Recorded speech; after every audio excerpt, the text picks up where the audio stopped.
तो मध्य प्रदेश विधानसभा चुनाव के जो रुझान है वो परिणामों में अब बदलते जा रहे हैं। मंडला की बात करें तो यहाँ मंडला में डॉक्टर अशोक मास्कली को जीत मिली है।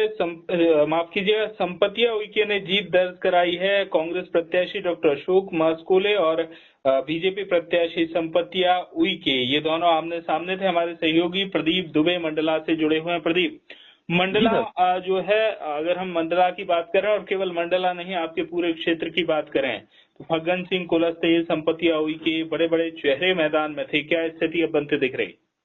सर, स्थिति तो अभी जानकारी के लिए मैं आपको बता दूं कि यहाँ पे विधानसभा क्षेत्र में जो सारे निर्णय लगभग हो चुके हैं। सिर्फ प्रमाण पत्र मिलने की तैयारी है। इसमें संपतिया उइके ने अशोक मस्कोले, जो मंडला विधानसभा 107 नंबर से था, उसमें से इन्होंने अशोक मस्कोले को लगभग 16,267 वोटों से मात दी है। यही में बिछिया विधानसभा की यदि बात करूं 105 नंबर की, तो उसमें क्या हुआ कि त्रिकोणीय मुकाबला चल रहा था, जिसमें नारायण सिंह पट्टा कांग्रेस प्रत्याशी जो कहलाए जाते हैं, उन्होंने दोनों प्रत्याशी, बीजेपी प्रत्याशी तथा गोंडवाना प्रत्याशी, दोनों को मात देके लगभग 10,000 वोटों से जीत दर्ज की है। बिल्कुल। और उसके अलावा वही मैं बता दूं कि केंद्रीय मंत्री रहे फग्गन सिंह कुलस्ते, जो कि निवास विधानसभा से आते हैं, बीजेपी के प्रत्याशी रहे हैं। प्रत्याशियों के अंतर्गत कहना चाहिए चैन सिंह बरकड़े उनके सामने प्रत्याशी थे कांग्रेस के। उन्होंने चैन सिंह बरकड़े, जो कि 5 बार के सांसद और 1 बार के विधायक रह चुके फग्गन सिंह कुलस्ते को लगभग 10,000 वोटों से मात दी है।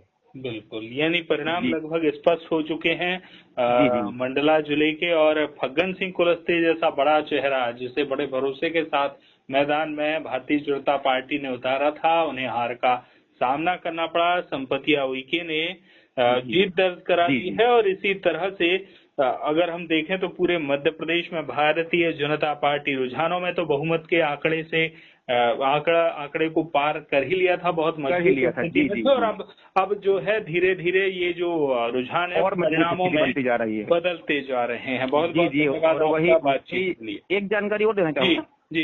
इसमें सर थोड़ा सा मानी फग्गन सिंह कुलस्ते, जो बहुत बड़ा चेहरा कहलाते थे, इन्होंने बहुत विश्वास से बीजेपी प्रत्याशी को उस मैदान पे उतारा था जी। लेकिन वहां पे मात देते हुए उसमें एक बरकड़े जी थे, गोंडवाना प्रत्याशी थे, उन्होंने भी लगभग उनकी बहुत वोटें काटी। और चैन बरकड़े, जो कि कांग्रेस प्रत्याशी, चैन सिंह बरकड़े स्थान प्रत्याशी हैं, उन्होंने केंद्रीय मंत्री जैसे बीजेपी प्रत्याशी को मात दी है। वही उनके लिए बहुत बड़ी बात है ये। बिल्कुल, बहुत बड़ी उपलब्धि कांग्रेस के लिए यहाँ कही जाएगी। अब देखना ये है कि किस तरह के आंकड़े और पूरे मध्य प्रदेश से आते हैं। हालांकि केवल फग्गन सिंह कुलस्ते ही नहीं, बहुत सारे दिग्गजों की जो साख है वो भाजपा की दांव पर लगी हुई है। जी, बिल्कुल। लगभग मजबूत स्थिति हम देखते हैं तो नरसिंहपुर जिले में भाजपा की दिखती है, इंदौर में दिखती है।